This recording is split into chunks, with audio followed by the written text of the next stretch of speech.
Bismillahirrahmanirrahim. Alhamdulillahilladzi khalaqal mauta wal hayata liyabluwakum ayyukum ahsanu amala wa huwal azizul ghafur. Asyhadu an la ilaha illallah wa asyhadu anna Muhammadan abduhu wa rasuluh wa nusalli wa nusallim ala sayyidina Muhammadin wa ala alihi wa sahbihi ajma'in. Radina billahi rabba wa bil islami dina wa bi Muhammadin nabiyya wa rasulah. Tuan-tuan muslimin muslimat yang dirahmati Allah, Assalamualaikum warahmatullahi taala wabarakatuh. Selamat pagi. InsyaAllah pagi ini sekali lagi kita live dalam tempoh berkurung restricted movement. Pagi ini kita nak, dalam masa yang berbaki, dalam masa yang terbatas ini, kita nak berkongsikan kepada tuan-tuan sebuah kisah hadis daripada Nabi sallallahu alaihi wasallam yang diriwayatkan dalam Sahih Bukhari. Kisah yang saya kira menarik, yang boleh untuk kita pedomankan bersama kisah ini insya-Allah. Jadi sebagai teman kepada tuan-tuan yang berada di rumah dan sebagai teman kepada tuan-tuan yang bertugas, sambil-sambil itu untuk kita sama-sama mendengar hadis daripada Nabi sallallahu alaihi wasallam, sekaligus sebuah kisah yang dapat kita pedomankan bersama insya-Allah. Pagi ni saya nak behave sikit. Saya tak boleh bergerak sangat. Sebab kemarin bila bergerak, dia jadi gubernur orang lari kan. Dia jadi gubernur orang kan. Hari ni saya try duduk diam. Insya-Allah.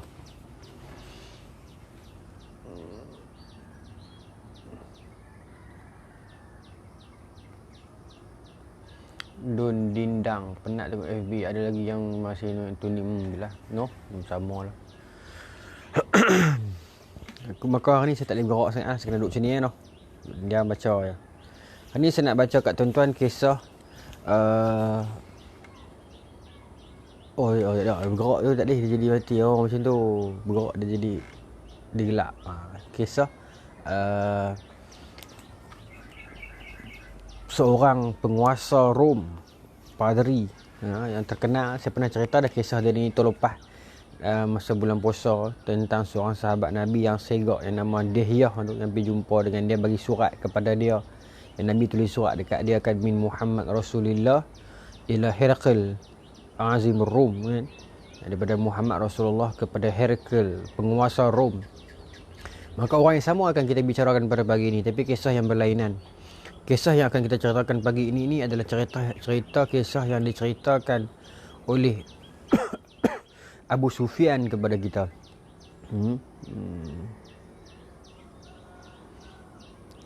Nur Syahrudin Shah. Sorry Ustaz, tak boleh nak tengok, baru balik kerja. Malam kerja. Rehat dulu bang, kesihatan penting. Video tak apa, boleh tengok lain lepas ni.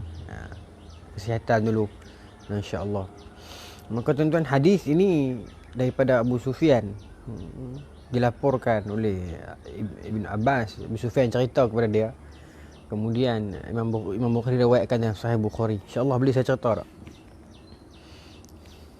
Boleh no? InsyaAllah. Ramai makin awal begini bagus. Saya mula lah. Saya nak duduk diam macam ni. Saya nak duduk keras macam ni. Anna Abu Sufyan bin Harb akhbarahu anna Herakl arsala ilaihi fi rakbin min Quraisy wa kanu tujjaran bisyam. Abu Sufyan cerita, pernah satu ketika itu kami pergi berniaga di negeri Syam, dan kami dijemput oleh Herakl, penguasa. Dia bukan raja lah, tetapi dia salah seorang daripada orang besar dalam empayar Rom lah. Mungkin dia sebab seorang gubernur ke, tapi dalam ni disebut sebagai padri lah. Dan masa itu bila kata padri ni pun bermaksud dia ada satu rank yang tinggi dalam kedudukan masyarakat Kristian ketika itu, bila kata dia padri. Maka Abu Sufyan cerita, hadis ni Abu Sufyan cerita kepada Ibn Abbas riwayat balik. Ketika peristiwa ni Abu Sufyan belum Islam. Tapi bila dia cerita balik ni, dia dah Islam dah. Dari segi orang kata apa, hukumnya, dalam istilah ilmu hadis, orang yang dapat cerita tu sebelum dia Islam, dan bila dia hadiskan, dia luahkan balik selepas dia Islam, hadis tu kita pakai. Hadis tu kita pakai. Tapi kalau orang tu katakanlah dia dapat hadis tu, dia dengar peristiwa tu, dia rakamkan benda tu, masa tu dia Islam. Tapi masa dia sampaikan dekat orang lain, dia dah murtad, dia tak pakai.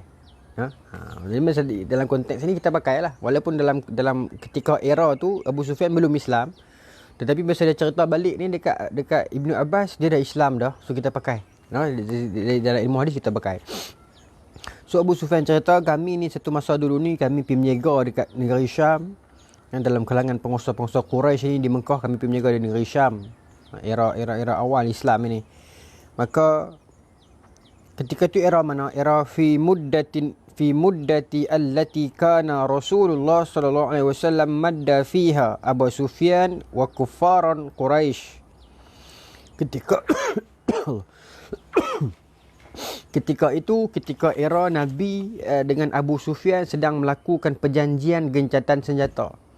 Pasukan Nabi dengan pasukan Abu Sufyan tengah gencatan senjata dalam satu perjanjian gencatan senjata. Maksudnya awal lagi era ni Abu Sufyan belum menerima Islam masa ni.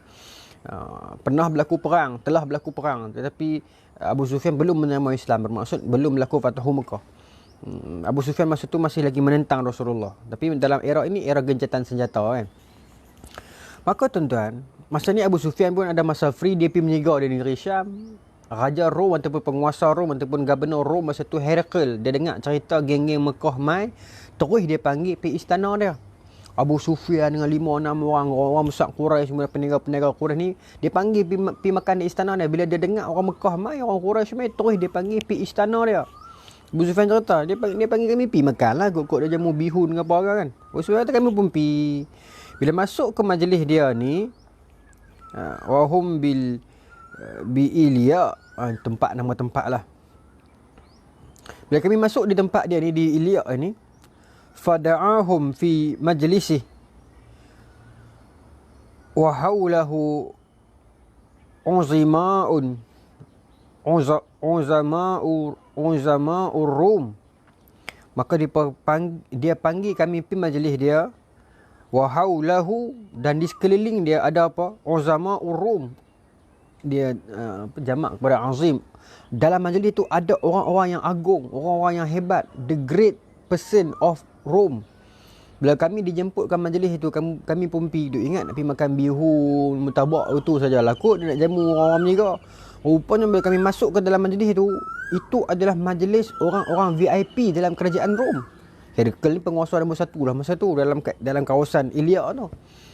Terkejut Abu Sufyan lah, dia kata tu dia Datuk tu Tan Sri ni, ini Datuk tu, ini Tan Sri ni, kan.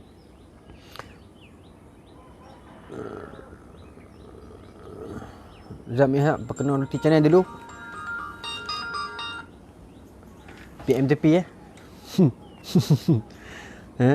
baik. Penguasa Rom. Maka tuan-tuan, ramai orang-orang alim orang-orang besar dalam kerajaan Rom ni. Maka Abu Sufyan pun kata, dia sedikit gugup lah kan, pasal apa ni kan. Lepas tu tuan-tuan, summa da'ahum wa da'a bitarjumani. Kemudian dalam majlis tu habis-habis makan semua ni, Herakl ni panggil semua tansi VIP ni, all those VIPs ni main berhimpun dekat dewan dia ni. Panggil Abu Sufyan and semua penguasa-penguasa ini. Kemudian dia panggil bitarjumani, penterjemah. Yalah nak bercakap dengan mungkin Rom cakap bahasa yang berlainan, di bahasa Arab cakap bahasa yang berlainan. Okey. Kemudian panggil Abu Sufyan, fikir sudah nak buat apa ni kan. Pasal apa dia terpadam. Suara dengar tak?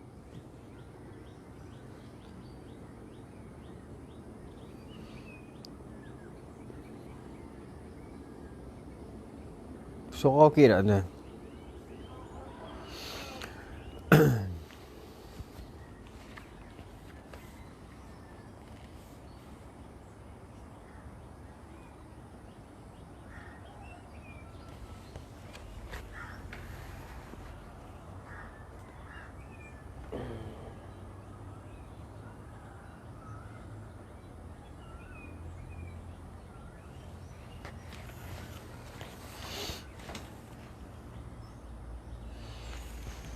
Azlan Shah berubah tempat ke? Tak berubah, kat tempat yang sama kemarin. Tempat yang sama. Cuma hari ni saya tak bergerak sangat. Kemarin orang marah saya. Hari ni saya duduk sini. Okey, saya sambung. Maka dia panggil penterjemah dia. Okey. Faqala ayyukum aqrabu nasaban bihadzal rajul allazi yaz'umu annahu nabi. Maka kata Herakl kepada semua orang Arab, semua orang Quraisy yang main ni, Abu Sufyan ceritalah.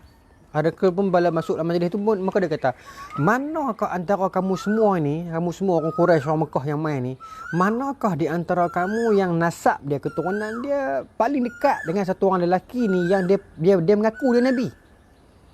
Di Mekah hari tu ni dengar cerita ada seorang lelaki mengaku dia Rasul. Maka mana di antara hampa ni yang keturunan hampa ni paling dekat dengan keturunan dia? Apa Herakl tanya. Maka kata Abu Sufyan, faqal Abu Sufyan faqultu anna aqrabuhum nasaban. Maka kata Abu Sufyan, berbanding semua orang member-member saya yang main ni, saya lah yang paling dekat dengan apa nasab dia. Saya ni Bani Umayyah, Rasulullah SAW Bani Hashim. Kami hantar keturunan-keturunan yang besar-besar lah kan. Keturunan-keturunan yang noble lah. Antara yang dekat saya lah, keturunan yang dekat-dekat. Maka Abu Sufyan mengaku depan Herakl lah kan, saya lah keturunan paling dekat dengan lelaki ni. Siapa lelaki ni? Muhammad SAW lah. Maka tuan-tuan, bila Abu Sufyan sebut macam tu, faqala adnuhu minni wa qarribu ashabahu faj'aluhum inda zahrihi. Maka kata Herakl, hang yang paling dekat dengan dia, saya itu. Okey, sekarang hang awak berdiri mai dekat dengan saya. Tuan-tuan, posisi dia jadi macam ni tau. Herakl duduk atas tahta. Depan dia yang sedang menghadap ni berbaris Abu Sufyan dengan 3-4 orang Quraisy, penguasa-penguasa Quraisy yang kafir. Lepas tu bila Abu Sufyan mengaku kata dia adalah paling keturunan yang paling dekat dengan keturunan Rasulullah, maka kata Herakl, okey, you Abu Sufyan, you step forward 3-4 langkah. Okey.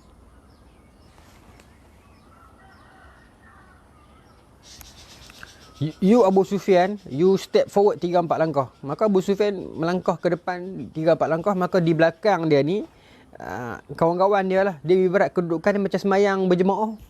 Untuk imam depan, belakang makmum baris belakang. Ibaratnya macam tu lah. Sedang menghadap Herakl. Maka Herakl yang menghadap dia adalah Abu Sufyan, seorang-seorang kat depan. Di belakang Abu Sufyan 3-4 langkah. Di belakang adalah sebaris kawan-kawan Abu Sufyan, orang Quraisy Mekah lah, geng-geng Mekah jugalah. Maka dia pun duduk di belakang dia. Sebab apa? Herakl suruh duduk macam tu. Kata Herakl, adnuhu minni wa qarribu ashabahu faj'aluhu inda zahrihi. Bagi dia main dekat dengan saya, kawan-kawan dia biar duduk belakang dia, biar dia tak nampak kawan-kawan dia. Oh, cerdik tuan-tuan. Herakl satu orang yang cerdik, satu orang politician, satu orang padri yang bagi saya dia cerdik. Dia suruh duduk macam tu pun ada makna. Bukan kata dia suruh berdiri saja macam tu, tetapi apa tujuan dia? Apa tujuan Herakl suruh Abu Sufyan step forward 3-4 langkah ke depan dan kawan-kawan dia biar duduk di belakang dia macam solat jemaah? Kerana di situlah kebijaksanaan Herakl dalam nak menilai seseorang. Kebijaksanaan dia. Apa kebijaksanaan dia? Bila dia suruh Abu Sufyan main step ke depan, yang kawan-kawan dia duduk di belakang, kawan-kawan dia itu bertindak sebagai saksi. Nanti dia akan tanya kepada Abu Sufyan beberapa soalan. Kalau tipu, dia boleh tahu. Dan kawan-kawan dia boleh tolong habang Asad. Tuanku dia tipu, boleh buat isyarat muka. Dan dia tak boleh tahu kawan-kawan dia yang mana yang di belakang tu yang mengkhianati dia. Yang pergi bagi tahu kat Herakl, tuanku Abu Sufyan ni muhung tadi ni. Dia tak tahu sebab dia tak nampak di belakang dia. Itu bijaknya Herakl, dia suruh duduk berdiri macam tu kan.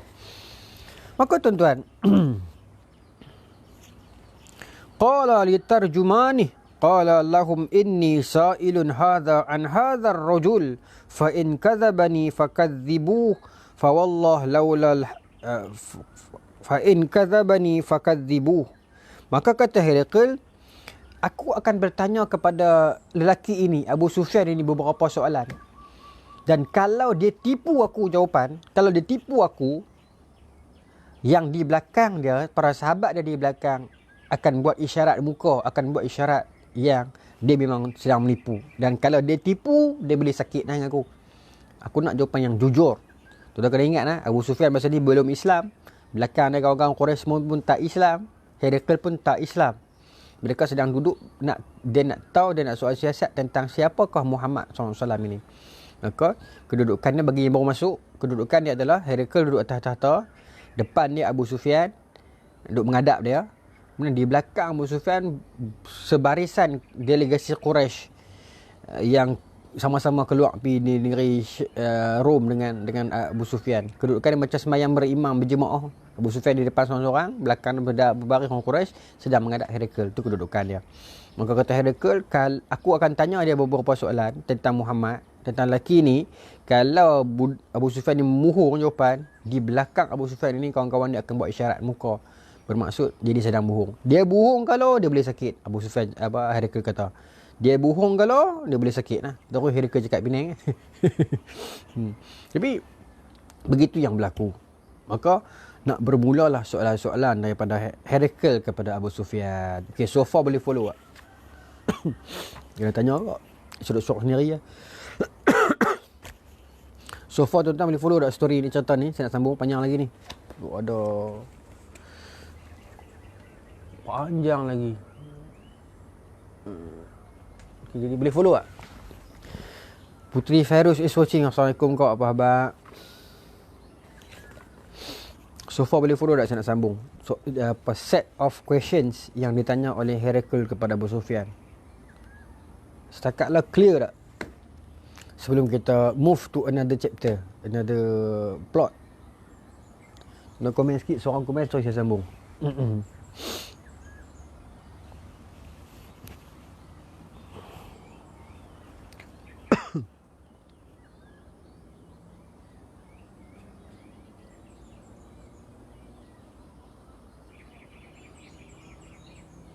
Zam boleh jalan terus.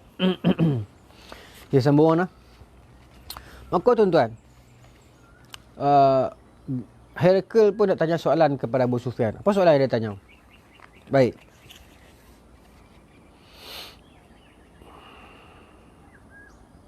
Maka kata Abu Sufyan, "Fa wallahi laula al-haya'u min an ya'thiru alayya kadhiban lakadzabtu anhu." Kata Abu Sufyan, demi Allah, kalaulah aku tak rasa malu untuk dicop sebagai penipu, dan kalaulah aku tak takut malu kawan-kawan aku di belakang akan lost respect dekat aku sebab aku ni penipu, maka demi Allah aku akan tipu masa tu. Ya, sebab Abu Sufyan kan belum Islam masa tu kan. Abu Islam kan masa tu dia belum Islam. Dia kufar masa tu. So mesti dah dia nak menipu sebab dia tak mau Herakl percaya dekat Rasulullah. Maka dia kata dalam hadis ni, dia kata demi Allah, kalau aku tak malu, laulal haya'u min aw ya'thiru alayya kadhiban lakadzabtu anhu. Kalaulah aku tak rasa malu untuk dicop sebagai penipu, demi Allah aku akan tipu masa tu. Abu Sufyan kata.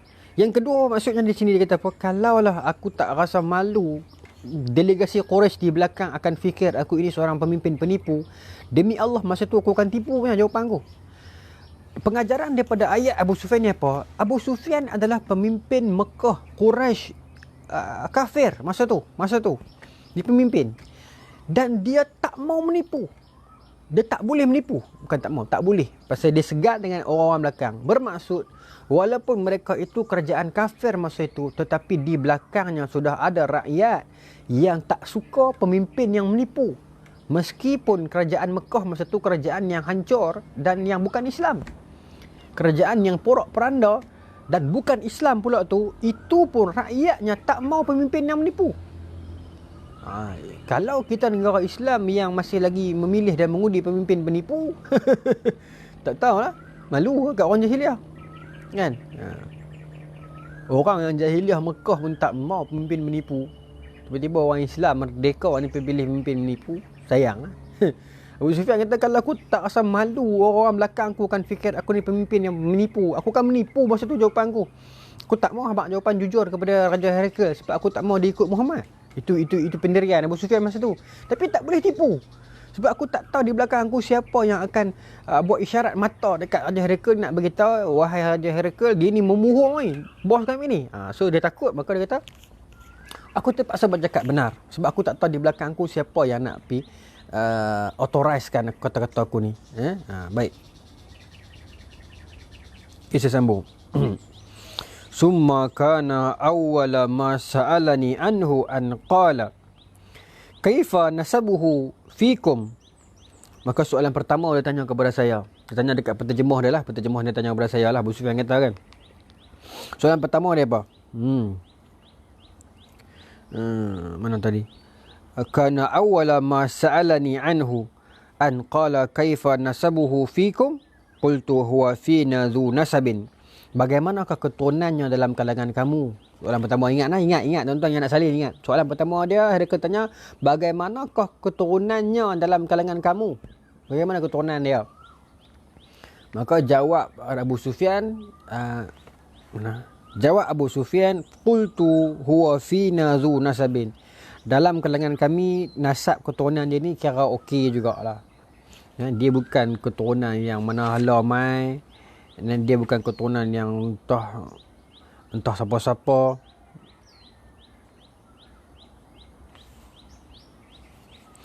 Dia keturunan yang ada nama lah. Zu Nasabin ni bermaksud dia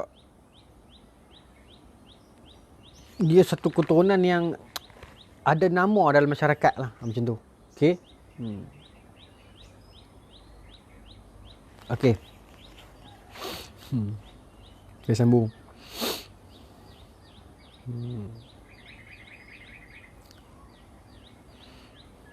Qala fahal qala hadha qaul minkum ahadun qattun qablahu. Soalan yang kedua. Soalan pertama ni tanya apa? Keturunan kan. Keturunan dia macam mana? Okey tak? Maka kata Abu Sufyan okey. Nampak? Dia tak boleh bohong. Kalau lah ikut hati dia, dia kata tak okey lah. Tetapi disebabkan dia tak boleh bohong, dia jujur, dia kena jujur, maka dia kata yes. Wahai tuanku, memang keturunan Muhammad itu keturunan yang baik-baik dan mulia. Ada nama lah. Orang muda kata, dia ni geng ada nama dalam masyarakat. Kemudian soalan pertama tu. Okey. Soalan kedua. Muhammad Razali cerita tentang Rom ke? Cerita tentang penguasa Rom, Herakl. Herakl, gubernur besar Rom di Ilya. Dia kata padri besar. Tapi dia, bagi saya VIP dah senang. Tapi dia bukan, ada setengah kata raja, dia tak sampai raja. Dia satu orang yang setengah kata raja, tapi lebih kuat mengatakan dia penguasa besar Rom. Mungkin gubernur, mungkin ada seorang VIP, mungkin menteri kanan, tak tahulah. Okey, tapi dia padri juga. Baik. Itu soalan pertama tentang nasab. Soalan kedua. Soalan tentang nasab. Soalan kedua. Fahal qala hadha al-qaul minkum ahadun qattun qablahu. Pernah tak apa benda yang lelaki itu Muhammad ini duk sebarkan ini, yang duk dakwah dan tarbiyahkan ini, pernah tak sebelum dia there is someone else yang pernah sebut benda tu? Herakl tanya. Before him, sebelum Muhammad, sebelum lelaki itu, ada tak sesiapa, there is someone, ada tak sesiapa who talk the same things, the same words? Ada tak lelaki lain, ada tak orang lain sebelum ini yang bercakap benda yang sama, yang menyeru benda yang sama? Ada tak? Abu Sufyan tanya, Herakl tanya Abu Sufyan. Di Mekah, sebelum Muhammad ni bercakap tentang ajaran dia ni, sebelum dia bercakap, sebelum ni lah, ada tak orang lain cakap benda yang sama? Ada tak tuan-tuan? Qultu la, kata Abu Sufyan, tidak. Tak ada, mana ada. Muhammad orang pertama bercakap lagu ni. Okey. Qala, tu soalan kedua, ingat lah. Soalan kedua. Baik, soalan ketiga. Fahal kana min abaihi min malikin. Adakah ayah dia dulu, ayah Muhammad ni dulu seorang raja? Herakl tanya. Jawab Abu Sufyan, la, faqultu la. Tidak, ayah dia bukan raja. Ayah dia orang biasa. Qala, ingat berapa soalan dah? Tuan-tuan, 3 dah soalan. Okay, 3 dah soalan kan. Tadi nasab, Lepas tu apa lagi? Ada orang lain pernah cakap benda yang sama. Dan yang ketiga, adakah ayah dia seorang raja? Okey, baik. Soalan keempat. Qala fa ashrafun nas yattabi'unahu am du'afa'uhum.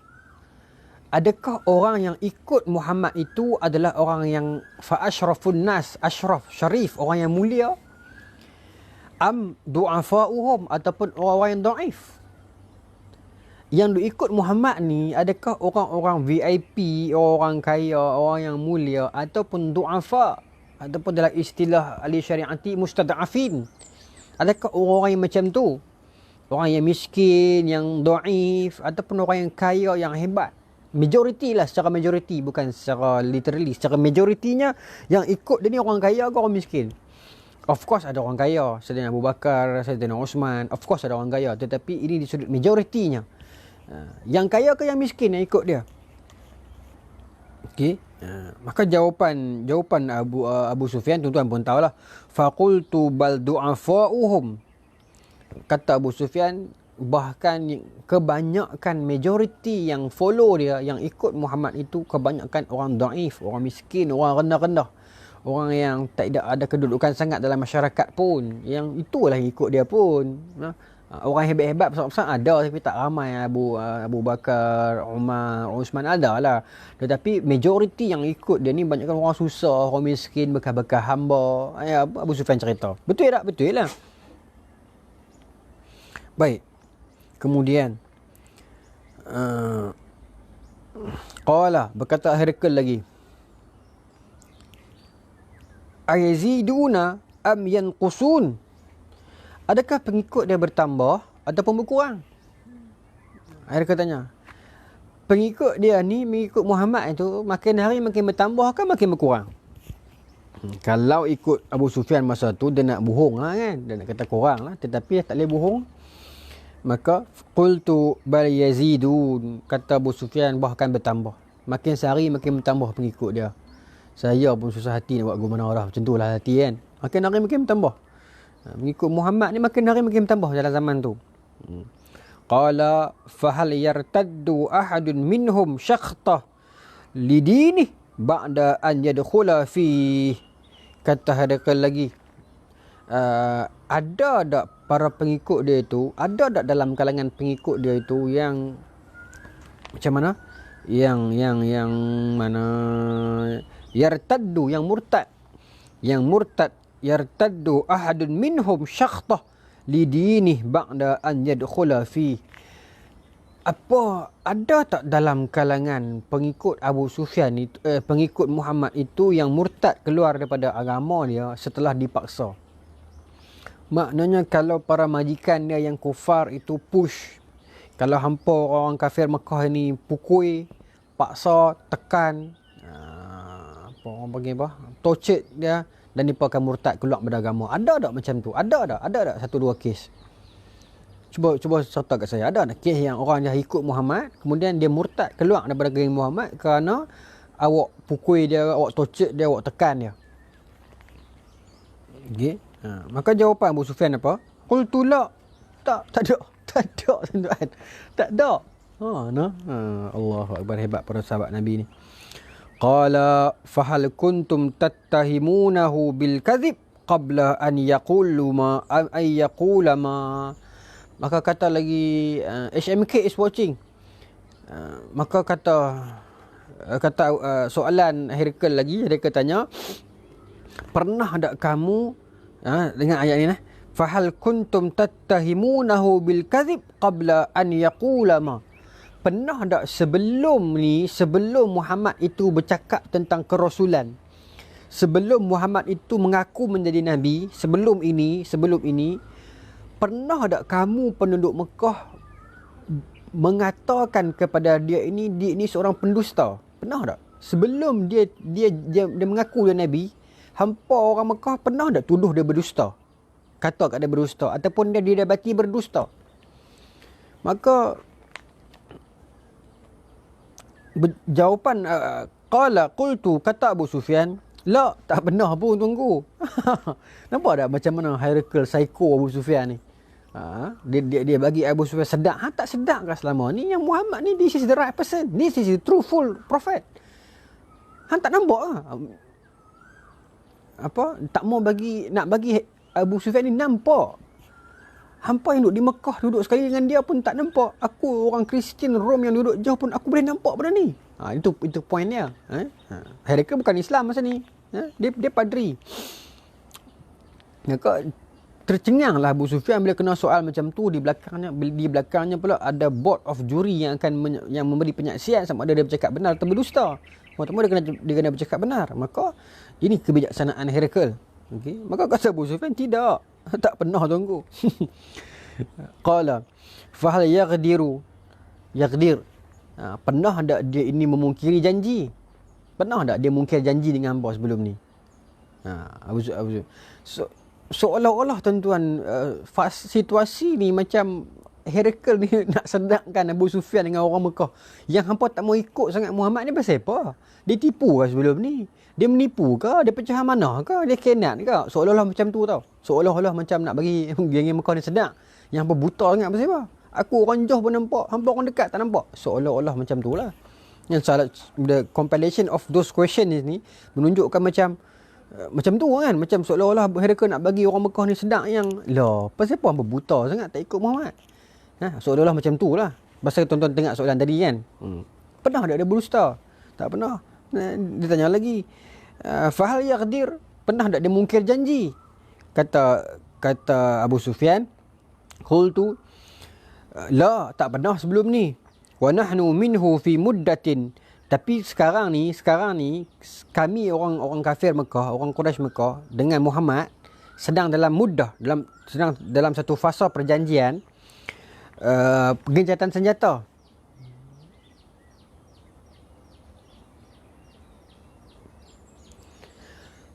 Ustaz, kisah Abu Sufyan dengan penguasa Rom ni sebelum peristiwa hijrah ke? Saya rasa selepas peristiwa hijrah. Sebab satunya kerana yang jadi ketua masa ni Abu Sufyan. Bermaksud Abu Jahal telah mati dah. Perang Badar telah selesai. Yang kedua, sebab ayat yang pertama Abu Sufyan tadi tu. Ayat pertama Abu Sufyan tadi tu. Saya cari balik. Tak tahu. Saya dia jawab. Tak habis ayat tu. Okey, saya jawab. Ayat itu menunjukkan yang setelah Nabi keluar. Tapi peringkat awal lagi lah masa ni. Okey, sebelum Fathu Mekah. Tengok nah. Tapi kalau saya salah, tolong betulkan saya. Tapi ini sepaham saya daripada hadis ni macam ni. Okey, tengok saya baca. Pernah tak dia mungkir janji? Kata Abu Sufyan, la, tak pernah. Wa nahnu minhu fi muddatin la nadri ma huwa ma fa'ilun fiha. Dia tak pernah mungkir janji, tetapi sekarang kami sedang dalam perjanjian dengan dia. Tu saya kata Nabi dah hijrah dah. Sebab perjanjian gencatan senjata, ingat tak? Apa Hudaibiyah, kan? So ni dalam fasa Hudaibiyah lah kan. So ini bermaksud Nabi dah hijrah dah. Okey. Dan kata Abu Sufyan, Muhammad ni tidak pernah mungkir janji. Tetapi sekarang ni kami tengah dalam fasa perjanjian gencatan senjata dengan dia. Dan kami tak tahulah, dia kata. La nadri ma huwa ma fa'alun fiha. Dan saya tak tahulah lepas ni macam mana. Kok dia mungkir kot. Nampak. Dia akal dia nak selit juga tu. Dia nak selit kat poin dia tu. Padahal Rasulullah tak mungkir janji.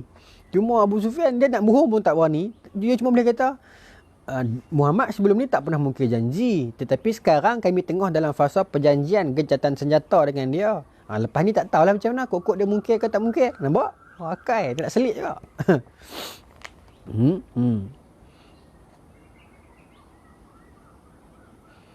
Qala walam tumkinni kalimatun udkhilu fiha syai'an ghairu hadhihi al-kalimah.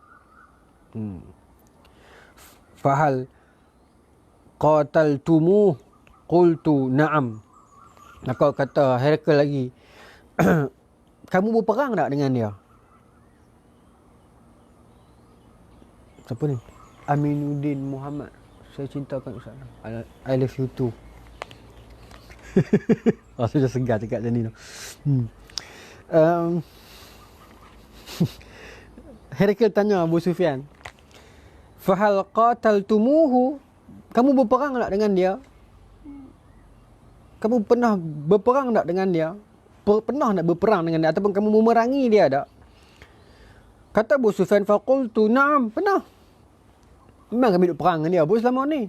Qala, kata Herakl lagi, fakaifa kana qitalukum, bagaimana perang tu? Macam bagaimana keputusan perang tu? Macam tu. Herakl tanya, fahal qataltumuhu, kamu pernah berperang dengan dia tak? Qataltu na'am. Qultu na'am. Saya kata, ya, pernah perang. Qala, kata Herakl pula, fakaifa kana qitalukum iyyahu. Herakl tanya lagi, oh pernah berperang dengan dia. So far macam mana? So far, how was the progress? The war between you and him. So far, setakat awak pernah perang ni, so far the battles antara you dengan him, antara geng Mekah, Quraisy Mekah, kafir Mekah dengan muslimin Madinah, kamu dengan dia ni, so far peperangan macam mana? Siapa yang lead permainan? Siapa yang leading sekarang? Macam tu lah soalan dia, ibarat macam tu. Sebab tanya Herakl ini, fakaifa kana qitalukum iyyahu, sekarang ni macam mana? Siapa yang duk kontrol game? Macam tu lah. Okay. Qultu al-harbu bainana wa bainahu sijalun yanalu minna wa nanalu minhu. Kata Abu Sufyan, perang antara kami ni, sijalun ni saya tak sure maksud sebenar sijalun ni macam mana. Tapi ayat selepas sijalun tu dia kata yanalu minna wa nanalu minhu, ni memberi maksud kadang-kadang kami menang, kadang-kadang mereka menang. Ayat selepas hijrah. Sebab ayat ni, sebab dia kata al-harbu bainana wa bainahu sijalun yanalu minna wa nanalu minhu. Perang antara kami orang Mekah, Quraisy, kafir Mekah ataupun musyrikin Mekah dengan orang mukminin Madinah masa itu, yanalu minna wa nanalu minhu. Kadang-kadang mereka menang, kadang-kadang kami menang. Sebahagiannya dia menang, sebahagiannya kami menang. Hadis ini, ayat ini menjelaskan kepada kita, kita faham dah daripada ayat ini, bermaksud suasana ketika ini adalah selepas perang Badar dan selepas perang Uhud. Betul tak? Sebab sekali mereka menang, kita menang orang Islam, sekali orang Mekah, musyrikin Mekah menang. Okey, saya sambung.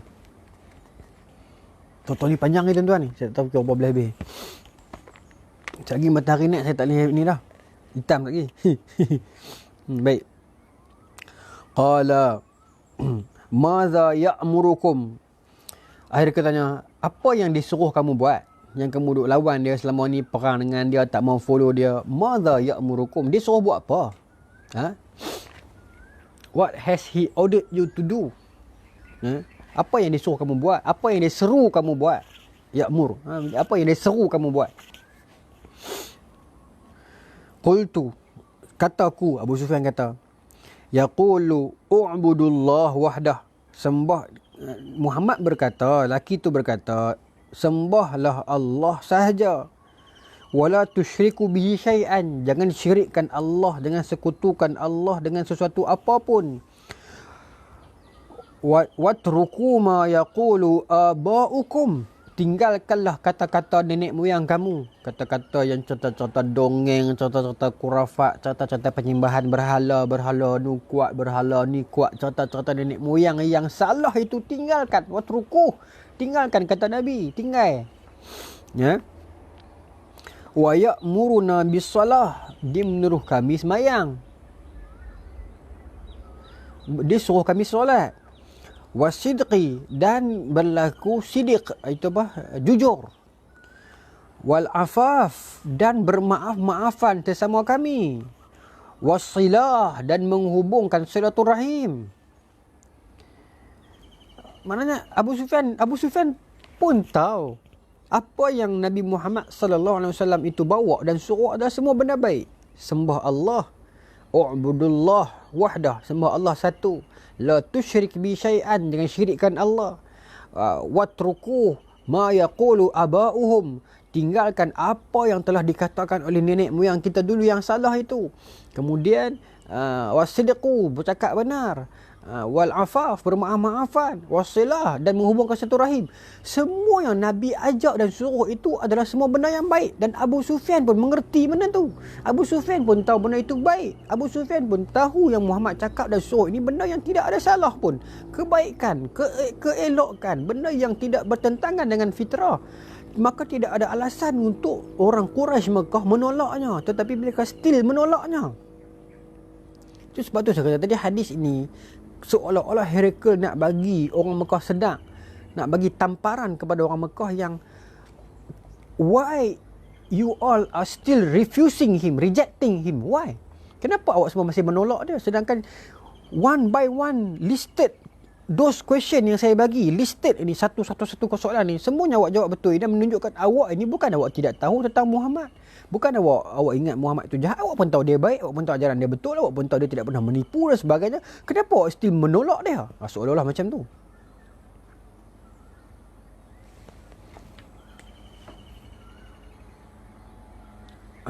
Jumain Syah Johaya sebagai jantung tangan kanan di pasal kamera depan. Baik, saya sambung.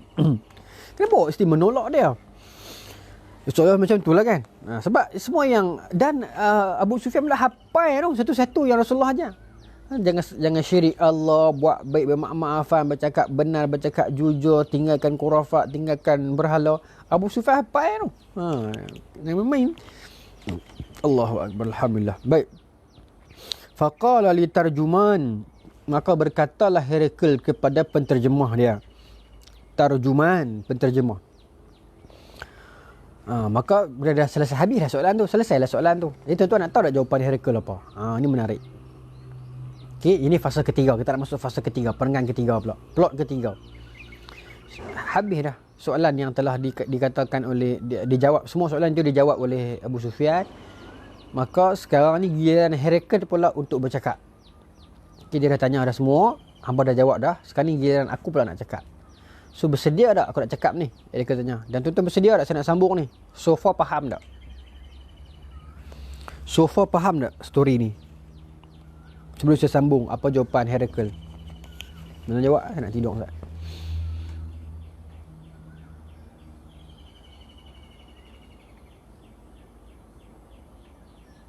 Kata tuan, okey, faham, clear, saya nak sambung. Tidak, saya tak boleh sambung. Takut tak faham, takut tak clear. Jadi story tu tak sampai, tujuan saya tadi tak sampai.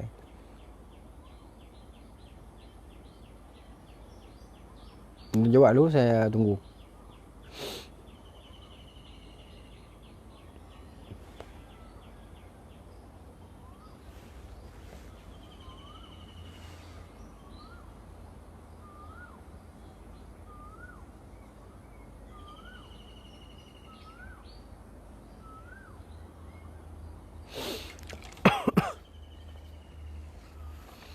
So far okey tak? Cerita tu boleh clear tak sebelum saya sambung?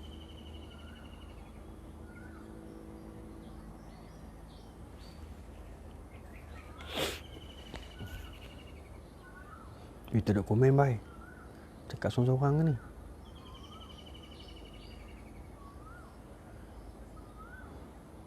Nick Hafiz.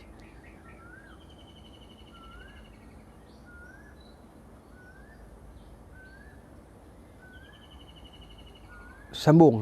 Okey. Dia bukan apa, dia kena tahu juga respon orang dia. Saya tak tahu respon orang, baik saya record kan. Live ni tujuan saya nak tahu respon agar method sampai kan. Method tu sampai. Baik, saya ni bila orang okey, kami clear, saya puas hati. Selagi orang tak clear, jadi macam mana lah. Okey. Saya sambung lah. Maka setelah semua jawapan itu dijawab oleh Abu Sufyan, maka Herakl kata kepada penterjemah dia, faqala li tarjuman qul lahu sa'altuka an nasabih fadhakarta annahu fikum zu nasabin fakazalika rusul tub'asu fi nasabi qaumiha. Maka kata Herakl, aku bertanya kepadamu tentang nasab keturunannya dan engkau mengatakan kepada aku tadi dia keturunan yang baik-baik. Maka kata Herakl, demikianlah nasab para rasul. Mereka itu diutus Allah keluar daripada nasab yang baik-baik kepada kaumnya, dalam kalangan kaumnya. Itu dia bagi buah Orang utara kata paku buah keras.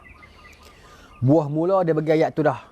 Demikianlah para rasul yang mana Allah Ta'ala takdirkan akan keluar daripada the best nasab from dia punya nation.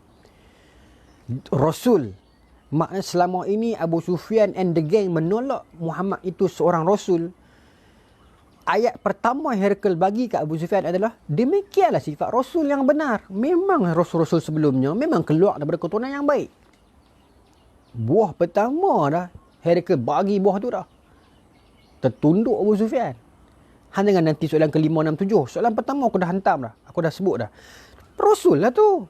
Memang Allah Ta'ala takdirkan Rasul, Ahmad Suti is watching. Rasul keluar daripada yang keturunan macam tu. Nabi-Nabi sebelum ni pun macam tu. Semua keturunan yang baik-baik dalam kalangan mereka. Tuan-tuan baca sirah Nabi Nuh, baca sirah Nabi Saleh, baca sirah Nabi Hud, yang semua ditakdirkan keluar daripada golongan yang baik-baik. Bahkan Nabi Saleh, tuan-tuan baca sirah dia, mereka tu expect dah, nak harap Nabi Saleh one day akan jadi imam mereka dalam kalangan penyembah ni. Nak lantik jadi ketua pemuda macam tu. Tapi rupanya Nabi Saleh jadi Rasul. Ajak sembah Allah, mereka tolak Nabi Saleh.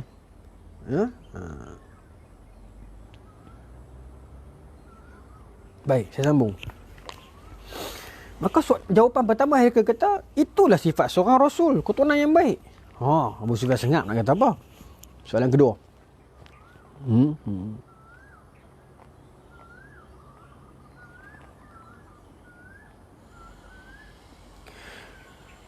Baik, wa sa'altuka hal qala ahadun minkum hadzal qaul fadzakarta alla. فقلت لو كان أحد قال هذا القول قبله لقلت رجل يأتسي بقول قيل قبله.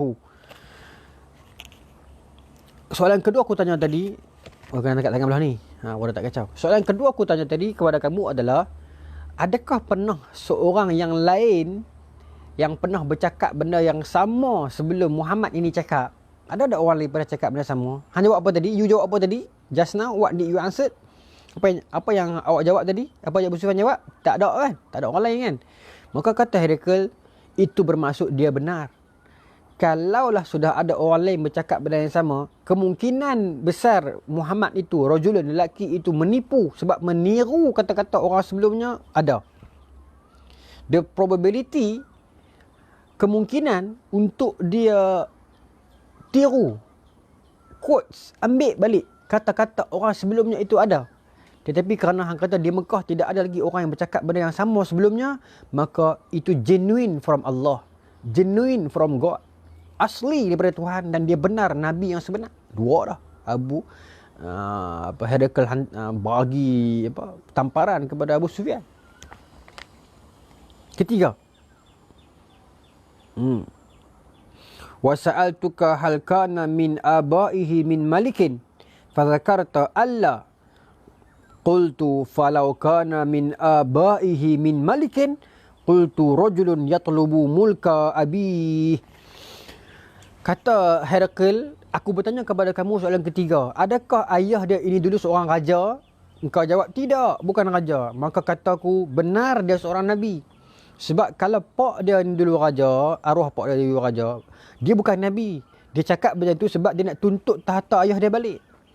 Kalau dulu ayah dia seorang raja, ajaran dia hari ini bukan sebab dia nabi, sebab dia nak tuntut kerajaan, ya, dia nak jadi king. Dia nak jadi king balik, nak dapat balik tahta ayah dia. Tetapi engkau sendiri jawab tadi kan, yang ayah dia bukan raja. So bermaksud dia tidak berkehendakkan tahta, dia tidak berkehendakkan kedudukan politik. Dia cuma seorang nabi. Dia nak apa yang dia nak? Dia bukan nak tahta, bukan nak harta, bukan nak raja, nak jadi raja. Dia cuma nak awak itu masuk syurga. Itu mesej Muhammad. Saya bukan nak jadi raja, saya bukan nak jadi penguasa, saya bukan nak claim apa-apa harta. Saya nak awak masuk syurga. I want you to enter heaven for free. No need to sign up all those form. Tak perlu nak sign up apa-apa orang. Tak perlu. Amantu billah sumastaqim. Itu saja, yang hampa tak mau ikut pasal apa? Itu Herakl cakap utara. Kenapa you still tak nampak? Adakah seolah-olah macam tu lah. Kenapa you still tak nampak benda ni? Baik kan Muhammad itu kan, ajaran dia kan, dia betul kan. Kenapa you still melentang dia? So padri Kristian ini, Padri William Skipper, dia padri Kristian, dia ialah pendakwah kepada Islam peringkat awal. Dia nak menyedarkan orang-orang musyrikin Mekah ni, dia tak faham kenapa hampa pasti tolak. Macam hari ni lah kita pun, kenapa kita kata hati kan, pasal apa mereka tu sembah benda tu nah. Pelik noh, dalam zaman moden ni boleh lagi sembah benda tu. Hidayah milik Allah. Baik. Maka tapi Abu Sufyan tak jawablah dekat Herakl, hidayah milik Allah kan. Tapi Herakl nak beritahu, setelah banyak bukti dan kebenaran yang telah datang kepadamu, kenapa kamu masih menolak? Ibarat macam tu lah.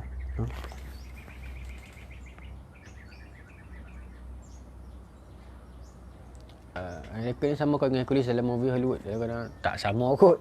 Tak sama kot. Cuma Hercules dan Herakl, perkataan orang putih Hercules dengan perkataan Herakl Arab itu perkataan yang betul lah, terjemahan itu. Cuma adakah Herakl dalam zaman Nabi itu adalah Hercules dalam cerita Hollywood? Saya merasakan tidak, sebab Herakl ini ada banyak. Nama Hercules ni banyak dalam sejarah Rom. Dia pun suka buat nama tu. Macam kita jumpa nama-nama macam apa nama John kan. Kemudian kita akan jumpa raja macam nama apa lagi? Yang sering orang guna ni, bukan Roger, ada 1-3-4 nama lagi. Henry kan, ada 3-4 orang. Macam itulah Hercules pun. Tapi terjemahan Hercules dengan Herakl tu betul lah. Cuma orang yang sama ataupun tidak, saya maksudkan bukan. Banyak lagi 3-4 orang yang lain. Tapi Herakl ini disebutkan khusus dalam hadis Sahih Bukhari ni lah. Okey, baik. Maka saya sambung lah. Mana tadi? Okey. Kuntum okey. Wa sa'altuka hal kuntum tattahimunahu bil kadhib min qabl. Aku tanya kepada kamu tadi, pernah tak awak tuduh dia berdusta sebelum ni? Baru bangkit, Ustaz Balong. Selamat pagi Balong. Ni pernah tak kamu tuduh dia berdusta sebelum ni? Kamu jawab tidak kan? Ayyaqula ma qala fa zakarta an la. Kata jawabmu tidak, dia tidak pernah berdusta. Betul tadi Abu Sufyan jawab kan? Faqad a'rifu annahu lam yakun liyadhara al-kadhib 'ala an-nas wa yakziba 'ala Allah. Maka kata Herakl, kalaulah dia tidak pernah menipu tentang manusia, mana mungkin dia menipu tentang Tuhan? Kalau lelaki yang nama Muhammad yang awak tolak ini, dia langsung tak pernah menipu tentang manusia, tak logiklah untuk dia menipu tentang Tuhan. Ada helikopter kat atas, sedang duk round, tengok orang keluar tak keluar.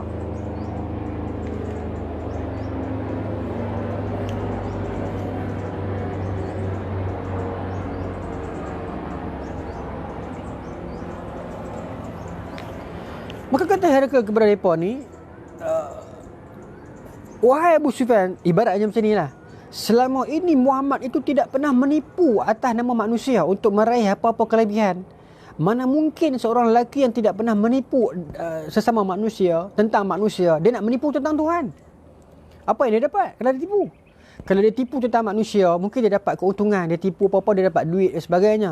Itu pun dia tak pernah buat. Tiba-tiba dia nak menipu tentang Tuhan. Can you believe? Boleh hang percaya ke? Hang boleh terjebak ke benda ni? Selama ini tentang manusia pun dia tidak pernah menipu untuk mendapat sebarang keuntungan. Tiba-tiba dia nak menipu tentang Tuhan, yang dia tahu dia tak dapat apa-apa atas dunia ni. Buat apa dia nak menipu? Nampak? Itu ibarat yang macam tu. Nampak Herakl bagi dakwah kepada Abu Sufyan ni. Tapi sebaliknya, tak apalah. Tapi akhirnya Abu Sufyan masuk Islam kan, jadi orang yang hebat lah. Baik. Dan isteri dia Hindun pun hebat dalam Islam, berjasa besar dalam perang Hindun. Ada satu perang tu Hindun, dia bawa batang menyapu macam tu lah. Tunggu dalam kemah. Suami mereka siapa yang balik, dia kata jangan balik, pergi perang. Hindun jasa besar pada Islam. Abu Sufyan pun jasa besar pada Islam. Anak dan nanti Muawiyah pun jasa besar. Baik, saya sambung.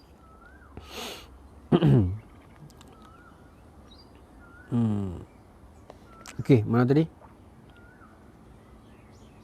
Okey, wa sa'altuka asyrafun nas ittaba'uhu am du'afa'uhum fa dzakarta an du'afa'uhum ittaba'uhu wa hum atba'ur rasul. Aku tanya kepadamu tadi, siapa yang ikut dia? Adakah orang yang mulia dan kaya ataupun orang miskin? Kau jawab orang miskin kan? Aku nak habaq kat engkau ni, saya nak beritahu kat awak ni, memang itulah sunnah para rasul. Kebanyakan yang ikut para rasul itu peringkat awal memang majoriti orang miskin. Tanda-tanda dia seorang rasul yang benar adalah apa? Peringkat awal dakwah dia, orang miskin kan ikut dia dulu. Itu tanda-tanda dia benar. Aku nak beritahu kat hang lah Abu Sufyan. Macam itulah. Sebab Herakl ini kan Kristian, padri. Dia tahu kisah-kisah Nabi terdahulu. Dia tahu. Orang Mekah ni penyembah berhala, dia tak tahu cerita sangat. Dia tahu sembah berhala ya. Berbeza dengan ahli kitab yang dia tahu cerita. Sebab tu semilihan ahli kitab boleh makan. Sebab ahli kitab at least dia ada ilmu. Dia ada ilmu berbanding orang-orang pagan yang sembah berhala yang tak tahu apa-apa. So at least lah. Sebab tu dalam kaedah Nabi untuk berdakwah pada orang-orang Arab Mekah, Nabi guna kaedah apa, sembah Allah, la tusyrik billah kan, jangan sekutukan Allah semua tu kan. Tapi dalam kaedah untuk Nabi berdialog dengan orang ahli kitab, Nabi ya ahlul kitab ta'alau, wahai ahlul kitab ta'alau ila kalimatin sawa' bainana wa bainakum kan, Al-Quran sebut kan. Panggil cara berdakwah, dia bincang benda-benda yang baik, berhujah akademik. Okey, sebab ahlul kitab ni dia ada ilmu, dia tahu juga at least. Maka kata Herakl, demikianlah para rasul. Sifat rasul yang sebenar itu, peringkat awal dakwah dia memang orang miskin kan ikut dia. So bila Muhammad hang kata orang miskin ikut dia, you kata orang miskin ramai ikut dia, bermaksud dia rasul yang benar. Itu maknanya.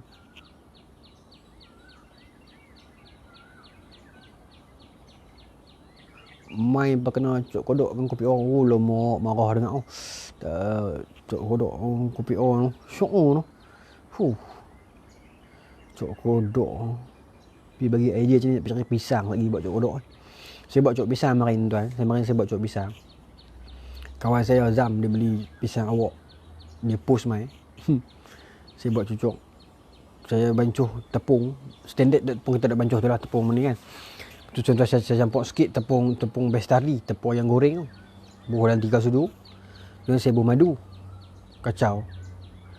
Oh tuan-tuan try. Oh sedap tuan. Dia rasa lain macam. Tuan-tuan try resipi tu. No? Baik, saya sambung. Wa sa'altuka ayaziduna am yanqusun fadzakarta annahum yazidun. Aku tanya kepada awak tadi, I ask you before. Aku tanya awak tadi, adakah pengikut Muhammad itu bertambah ataupun berkurang? Awak jawab fadzakarta annahum yazidun. Awak jawab bertambah. Wa kadzalika amrul iman. Begitulah sifat iman. Begitulah sifat iman. Dia akan bertambah. Begitulah sifat benda-benda yang benar. Akhirnya orang akan terima. Begitulah sifat benda yang hak. Akhirnya dia akan menang. Tuan-tuan tengok Ultraman. Dia kalah macam mana pun. Lampu dia berkelip macam mana pun. Akhirnya dia menang. Tuan-tuan tengok Hindustan. Dia hero kena pukul macam mana pun. Datang orang jahat 100 orang pun. Akhirnya dia menang. Tuan-tuan tengok cerita apa pun. Avenger ke apa ke. Akhirnya hak akan menang. Hari ini Islam ditindas. Akhirnya Imam Mahdi datang. Nabi Isa turun. Kita akan menang. Bila dan bagaimanapun, hak akan mendahului kebatilan. Kebatilan dia boleh berleluasa. Dia boleh bermaharjala seketika. Bila datang kebenaran, hak akan dikalahkan. Batil will be defeated. Batil akan dikalahkan. Demikianlah sifat kebenaran. Kata Herakl ini. Bila awak sebut pengikut Muhammad makin bertambah, bermaksud ajaran dia betul. Demikianlah sifat ajaran yang betul. Orang akan mula menerimanya berbondong-bondong. Makin hari makin orang akan terima dia. Percayalah. Kalau tuan-tuan berada di atas landasan yang betul, berapa ramai pun yang menolak tuan-tuan sekarang, yakinlah satu hari nanti orang akan terima tuan-tuan. Kalau tuan-tuan berada dalam jalan yang salah, berapa ramai orang memuja dan memuji tuan-tuan, yakinlah satu hari nanti tuan-tuan akan ditinggalkan. Ya? Saya memilih jalan untuk duduk di tengah-tengah. Saya tidak mahu condong untuk kata si A salah, si B salah, si A sesat, si B bid'ah. Saya bukan orang yang macam tu. Saya duduk untuk jalan yang tengah. Saya menghormati kesarjanaan golongan A. Saya melazimi ulama-ulama golongan B. Itu pendirian saya. Saya dikecam. Orang mesej saya. Orang komen di YouTube. Orang kata dia ni ada pendirian. Dia ni lalang. Ada dalam kalangan para sahabat sendiri yang kata ini untuk survival. Apa. Ni sebab nak jaga perut nasi. Saya terima benda tu. Saya sakit. Ada orang PM. Ada orang email. Tanya admin. Ada Zam, ada Abang Jeb. Ada orang email. Marah.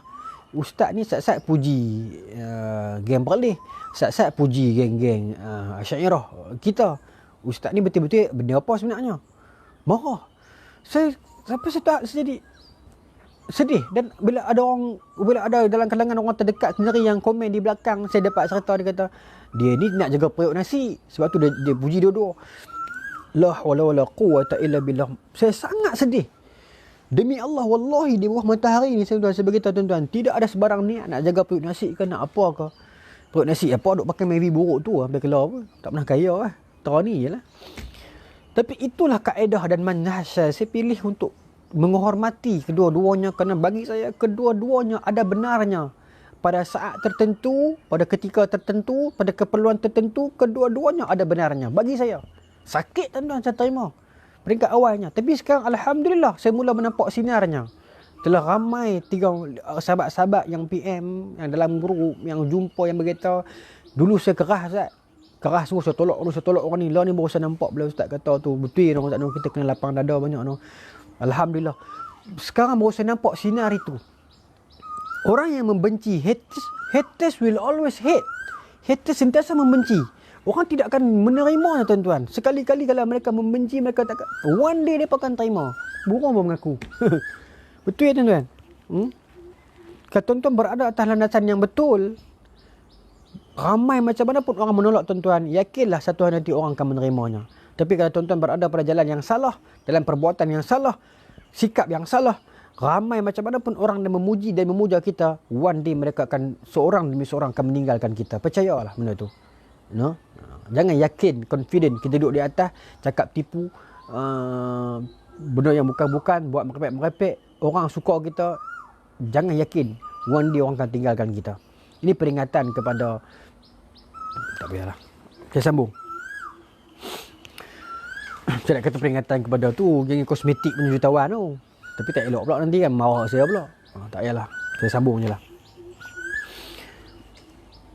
Burung panggil pukul 9 lah. Pukul 9 burung ni akan bunyi lah, duduk atas tu. Pukul 9 dia akan gerak. Saya lepas dia bunyi, dia tengok burung tadi bunyi pukul 9 tepat. Saya nak tunjuk jam tepat. Saya ayat akan keluar. Itu sistem yang kita buat kat sini. Baik, saya sambung. Kat mana tadi tu? Demikianlah sifat iman. Mana tadi, kat mana tadi? Wa kazalika amrul iman. Baik. Wa kazalika amrul iman hatta yatimma wa sa'altuka hatta yatimma. Demikianlah sifat iman sehingga dia disempurnakan. Okey. Wa sa'altuka ayartaddu ahadun sakhtatan lidini ba'da an yadkhula fih fa zakarta an la. Aku tanya kepada engkau, ya. Aku tanya kepada engkau tadi, ada orang yang ikut Muhammad itu, kemudian bila dia ditekan, bila dia ditorture, dia murtad? Engkau jawab tidak. Tak ada seorang pun yang murtad keluar daripada ajaran Muhammad, walaupun dia dipukul, diseksa, bahkan dibunuh. Tidak ada seorang pun yang keluar yang murtad. Tidak ada seorang pun. Engkau yang jawab tadi kan, you answered me kan, ya, awak yang menyetujui benda kan. Ya, memang tak ada orang murtad. Maka kata Herakl, apa kata Herakl? Wa kazalikal iman hina tukhalitu bishashatuhul qulub. Itulah sifat iman bila dia telah melekat ke hati. Itulah sifat iman yang benar bila dia telah melekat ke hati. Dia tidak boleh ditarik oleh mana-mana kuasa lagi. Kita test iman kita tuan-tuan di tahap mana. Kata Herakl, bila iman telah melekat ke hati, menandakan ajaran itu betul. Tengok ayat keluar. Ajaran itu betul. Maka dia sudah tidak boleh ditarik oleh mana-mana kuasa dan kerajaan lagi.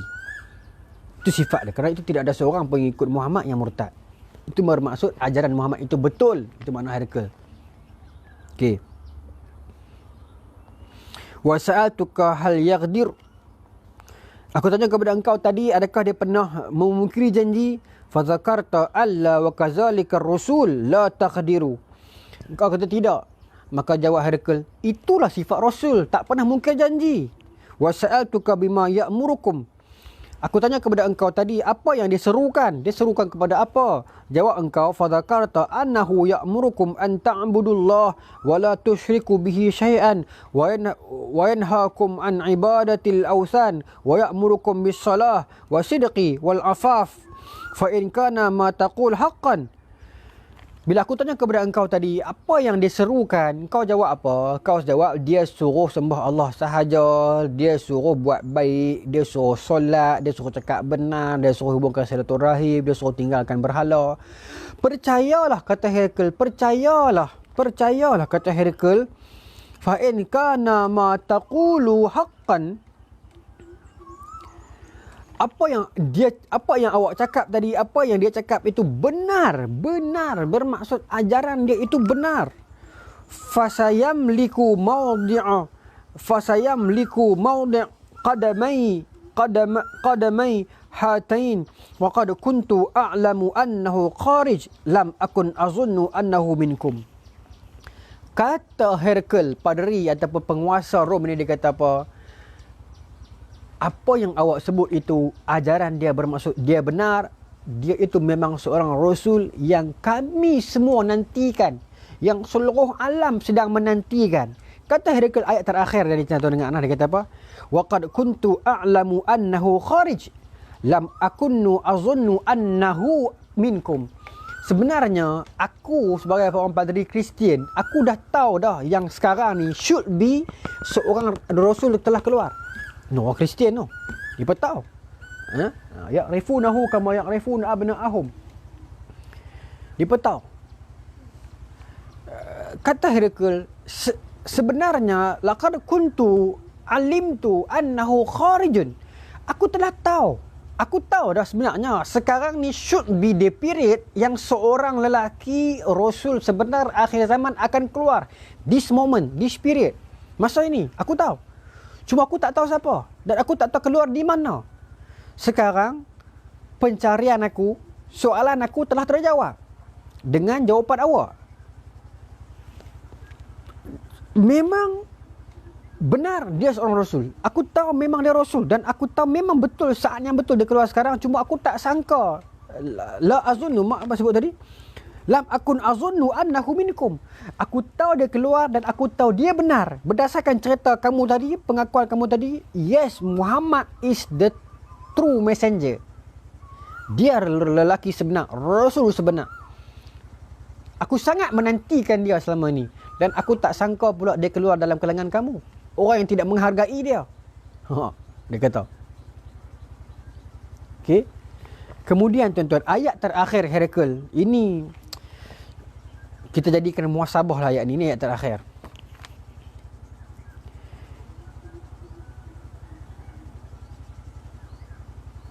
Falau anni a'lamu anni akhlusu ilaihi latajashamtu liqa'ahu.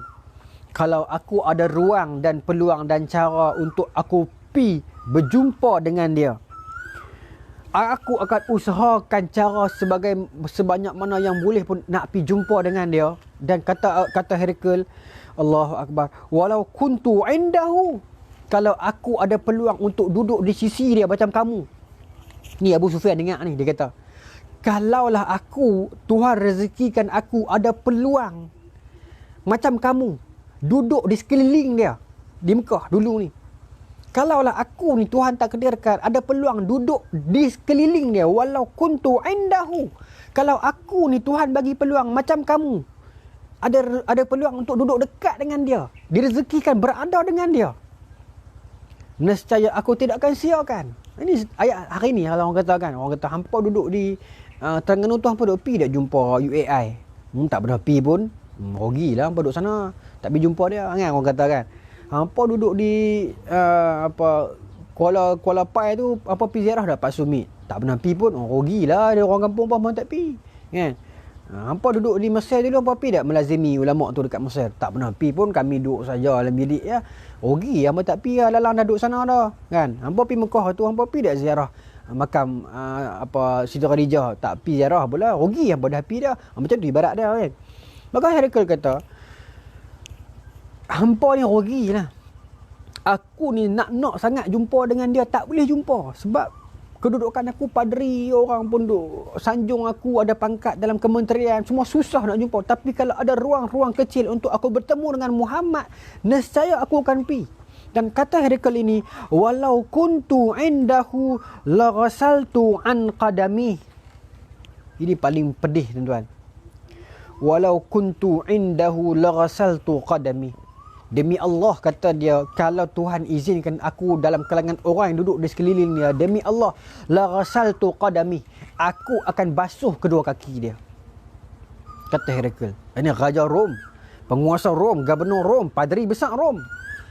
Hampa boleh halau dia keluar pergi Madinah. Hampa boleh usir dia keluar. Hampa perangi dia.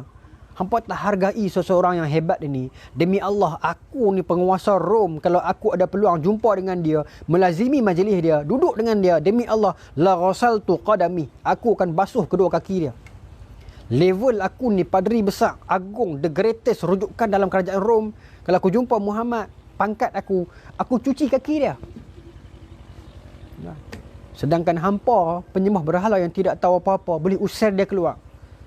Hampa usir satu orang yang mulia, yang hebat, yang benar. Hampa tak hargai. Hanya Jauhari mengenal Manikam tu ya. Ya, tuan-tuan beli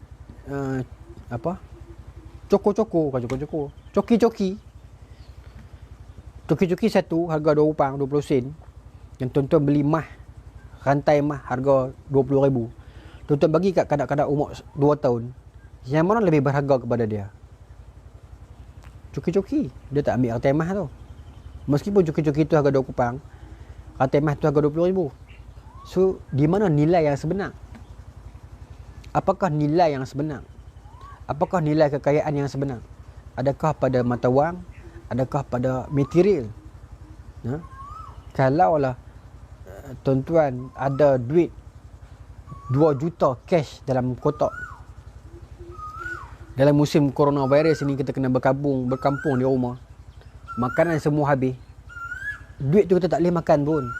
Yang lebih mahal ketika itu adalah kata tuan-tuan menanam sayur-sayuran di keliling rumah. Mana lebih berharga berbanding duit ataupun makanan ketika itu.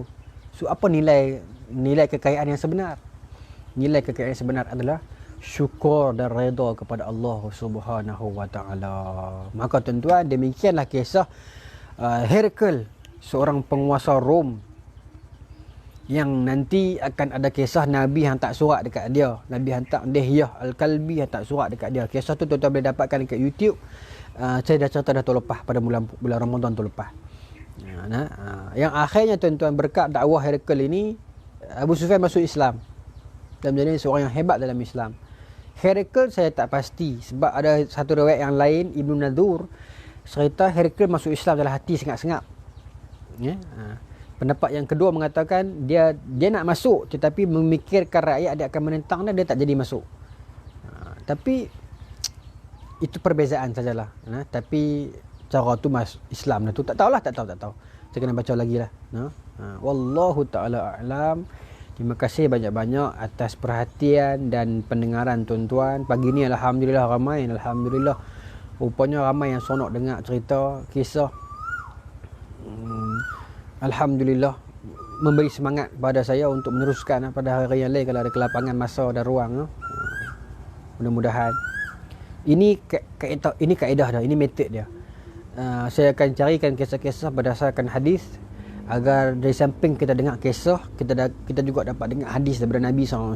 Itu tujuan saya. So mudah-mudahan pagi ni kita semua dapat pahala, dapat dengar hadis daripada Nabi, dan dapat juga di samping itu dapat dengar kisah juga. Itu tujuan saya. Saya tahu setengah orang dia tanya, dia kata, baik pada ustaz duk cerita saja, baik ustaz ajak apa-apa yang benda yang bermanfaat, fadu'in. Yang pertama, saya tak layak nak ajak orang. Yang kedua, ramai lagi ustaz-ustaz yang pandai bidang hukum hakam fiqh ni. Yang ketiga, saya takut dan saya faham orang-orang yang bekerja kadang-kadang ni, orang yang kadang-kadang dia dengar ni sambil dia kerja, kadang-kadang sambil dia duduk masak, dia dengar. Jadi dia tak mau dengar benda yang berat-berat, yang dia nak kena complicated, nak kena dengar, nak kena hadam. Dia nak dengar cerita, dia nak layan kan. So kalau saya cerita saja macam cerita apa-apa kan, tak seronok pula, tak ada benefit pula kan.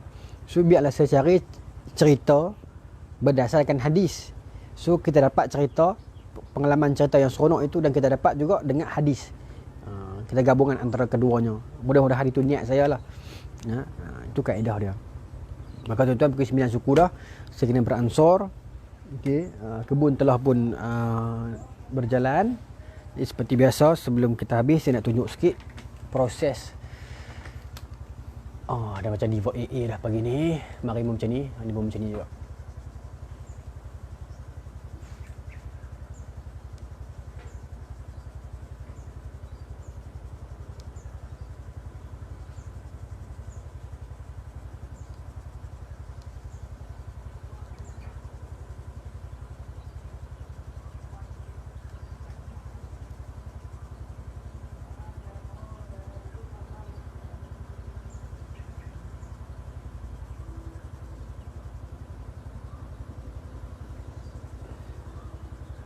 Mana ni burung tadi? Kawasan ni kawasan burung. Kalau petang-petang, kalau saya boleh rekod nanti petang, kalau saya buat live. Saya tengok tuan-tuan petang-petang, pukul 5-6 petang tu sangat banyak burung duduk reunion kat sini. Tempat dia berjumpa kot. Macam-macam jenis saya duk kaji kat burung ni jenis macam mana. Orang saya bukan kenal kan. Tapi seronok tengok. Cara depa terbang, cara depa tu sebab simpoi. Lain burung lain cara. Akrobatik dia tu. Jadi wallahu ta'ala alam. Assalamualaikum warahmatullahi taala wabarakatuh.